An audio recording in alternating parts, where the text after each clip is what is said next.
Bonjour et heureux de vous retrouver aujourd'hui à nouveau. J'ai une question à nous poser en introduction, une question qui a fait couler beaucoup d'encre. Peut-on perdre son salut ?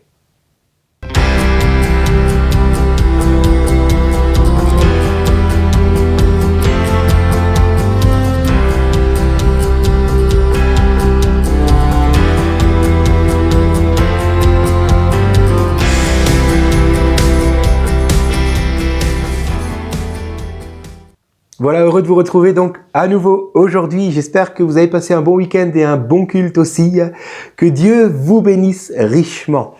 Alors avant de démarrer cette méditation, je vous rappelle que si vous avez des questions au sujet d'une méditation que vous n'auriez pas comprises ou des questionnements qui restent là dans votre cœur, ou au sujet tout simplement de la suite ou je ne sais pas, peu importe, n'hésitez pas à poser toutes ces questions-là dans les commentaires. Et avec mon épouse Véronique, nous allons tenter de vous répondre ou même de lire ce que vous auriez simplement voulu pouvoir exprimer si vous avez quelque chose à dire. Voilà, nous allons tenter de pouvoir vous proposer cela dans une prochaine vidéo puisque nous arrivons à la fin du Café à la foi du livre de la Genèse. Voilà, je pense que cette semaine encore, peut-être une méditation la semaine prochaine et puis c'est terminé. Voilà, donc n'hésitez pas. Posez vos questions dans les commentaires. Merci beaucoup. Alors, venons à la méditation de ce jour. Donc, nous revenons au récit de la Genèse. Nous arrivons au chapitre 50, donc au dernier chapitre de la Genèse. Chacun des 12 fils de Jacob a été béni par Jacob, puis Jacob meurt. Et il va être enterré en Canaan, plus précisément dans le champ de Macpéla, le champ qu'Abraham s'était acquis à Hébron. Voilà. Puis nous arrivons donc à Genèse 50, nous allons lire les versets 15 à 21, où il est écrit ceci. « Quand les frères de Joseph virent que leur père était mort, ils se dirent, « Si Joseph nous prenait en haine et nous rendait tout le mal que nous lui avons fait. » Et ils firent dire à Joseph, « Ton père a donné l'ordre suivant avant de mourir. Voici ce que vous direz à Joseph. Oh, pardonne le crime que de tes frères, ainsi que leurs péchés, car ils t'ont fait du mal. Pardonne maintenant le crime de tes serviteurs, des serviteurs du Dieu de ton père. » Je vais y arriver. Joseph pleura à l'écoute de leur message. Ses frères vinrent eux-mêmes se jeter à ses pieds et dirent, « Nous sommes tes serviteurs. » Joseph leur dit, « N'ayez pas peur, suis-je en effet à la place de Dieu ? Vous aviez projeté de me faire du mal, Dieu l'a changé en bien pour accomplir ce qui arrive aujourd'hui pour sauver la vie à un peuple nombreux. Désormais, n'ayez donc plus peur, je pourvoirai à vos besoins et à ceux de vos enfants. » C'est ainsi qu'il les réconforta en parlant à leur cœur. Amen. Alors je ne sais pas vous, mais moi personnellement, je me reconnais très facilement dans les frères de Joseph, en particulier à ce moment-là. À ce moment-là, Jacob est mort et les frères de Joseph avaient comme perdu leur intercesseur en leur faveur, donc auprès de Joseph, qui est tout de même, rappelons-le, le premier vizir de l'Égypte. Alors ils se disent, mais Joseph ne va-t-il pas maintenant tirer vengeance contre nous ?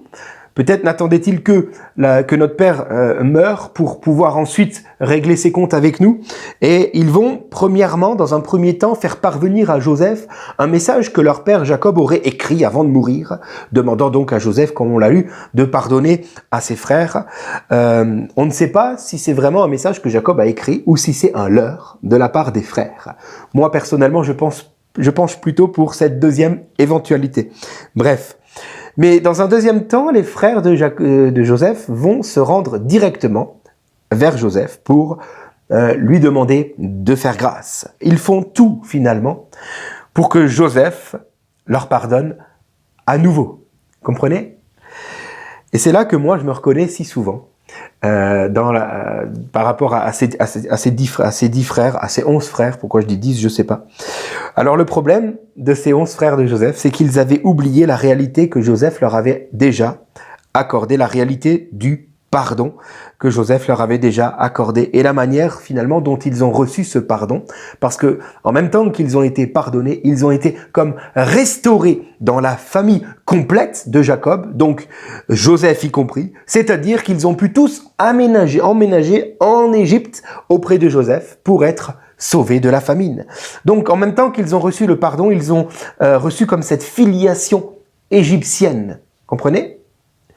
Laquelle leur a permis de trouver la rédemption. Et donc au lieu de vivre dans la réalité de ce pardon-là, nous comprenons que les frères de Joseph ont toujours eu peur qu'en réalité, Joseph ne les avait pas réellement pardonnés, mais qu'il avait simplement permis leur venue en Égypte parce que tout ce que Joseph voulait, c'était revoir son père. Et donc, il accepte qu'en attendant, jusqu'à la mort de son père, que ses frères viennent aussi en Égypte. Et donc, les frères ont peur que maintenant, Joseph va vouloir tirer vengeance car Jacob n'est plus. Alors, ils vont confesser leur faute à Joseph de manière répétitive. Et ils vont même se comporter comme des esclaves, au lieu de se réjouir d'être finalement tout à nouveau accueillis comme frères de Joseph. Ils vont dire à Joseph, traite-nous comme tes esclaves. Voyez? Ils vont se considérer comme esclaves, alors que Joseph leur avait accordé le pardon et la fratrie. Joseph, finalement, ne compte pas laisser ses frères continuer de vivre dans sa maison égyptienne, dans le pays de Goshen, comme des voleurs, comme en étant rentrés dans cette région-là par la fenêtre au lieu d'être passés par la porte. Et la porte, c'est la grâce, c'est le pardon. Jésus dit « Je suis la porte », Jean 10, verset 9. Et donc, Joseph veut vraiment expliquer à ses frères que non, vous êtes pardonnés, vous pouvez jouir de tout le pays qui est là.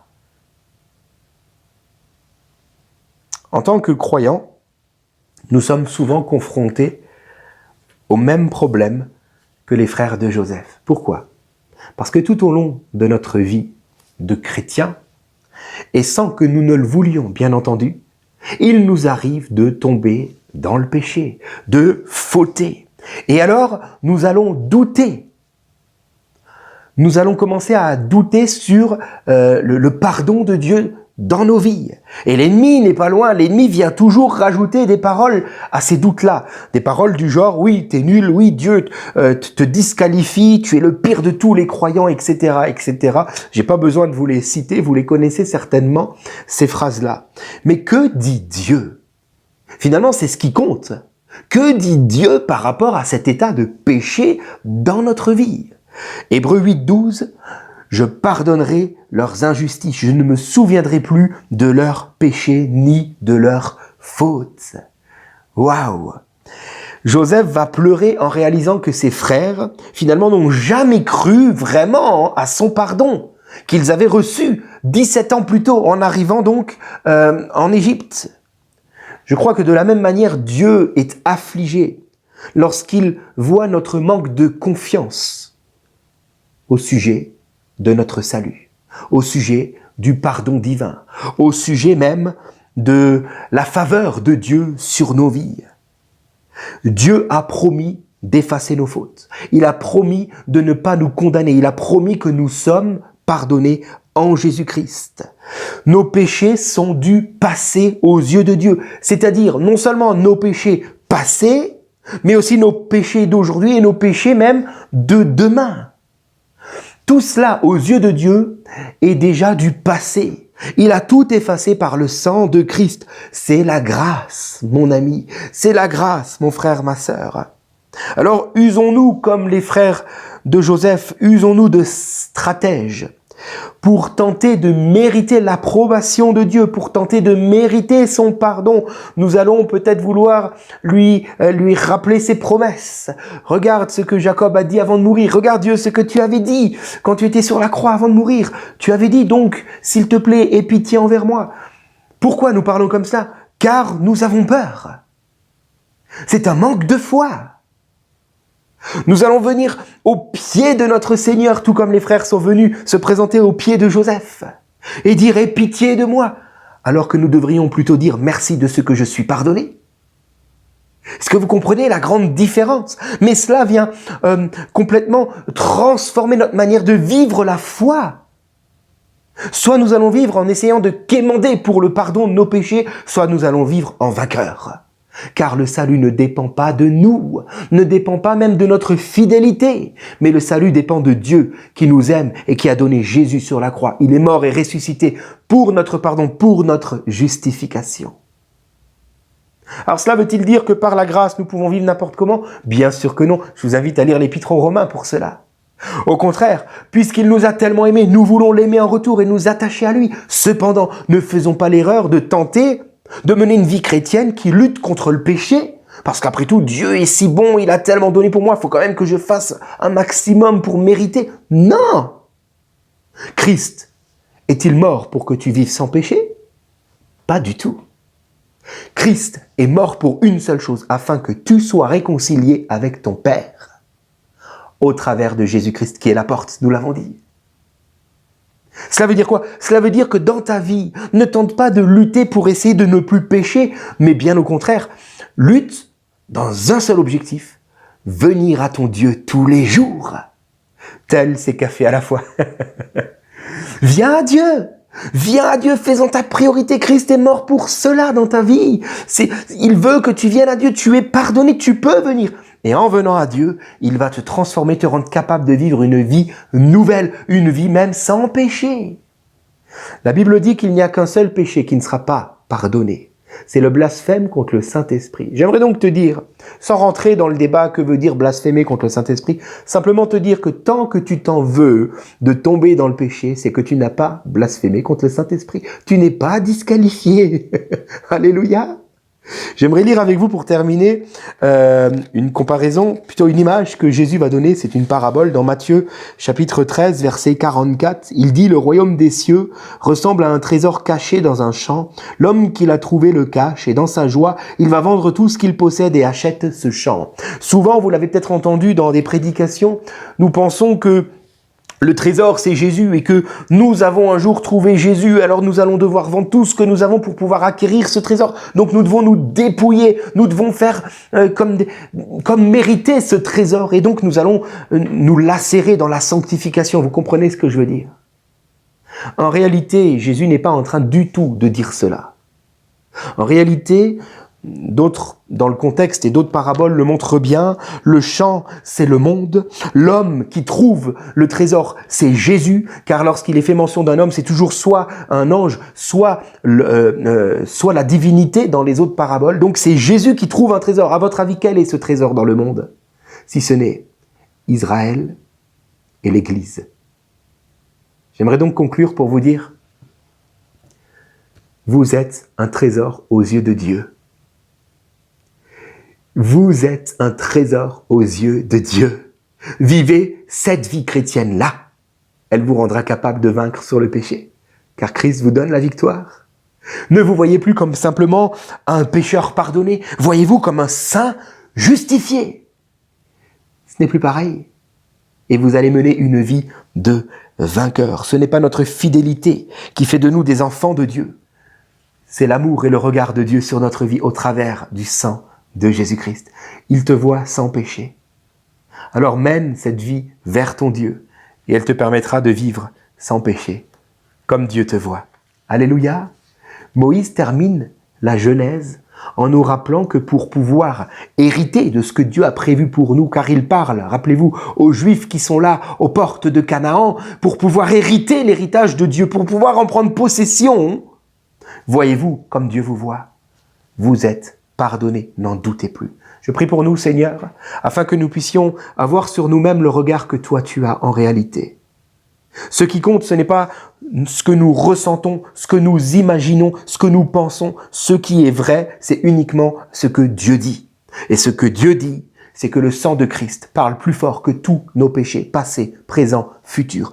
Tout cela est pardonné. Donne-nous donc de nous voir comme tu nous vois maintenant et de marcher ainsi en nouveauté de vie, Seigneur. C'est pour cela que tu es mort. Merci Jésus. Amen. Que Dieu vous bénisse et à très bientôt.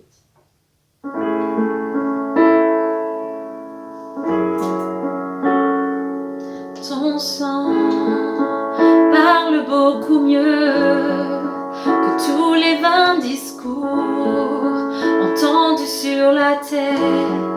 Il parle pour ma défense, proclame la justice. Jésus, c'est ton sang. La croix, témoin de ta grâce, entre le cœur du Père, et nous ouvre la voie. Confiants, nous avançons, non par nos propres forces, mais seulement par ton sang.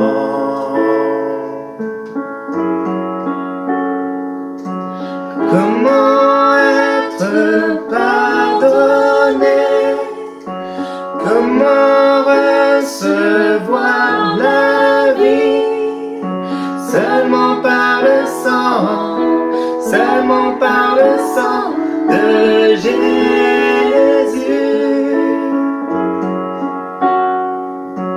Comment être purifié, reçu comme ami de Dieu? Seulement par le sang, seulement par le sang de Jésus.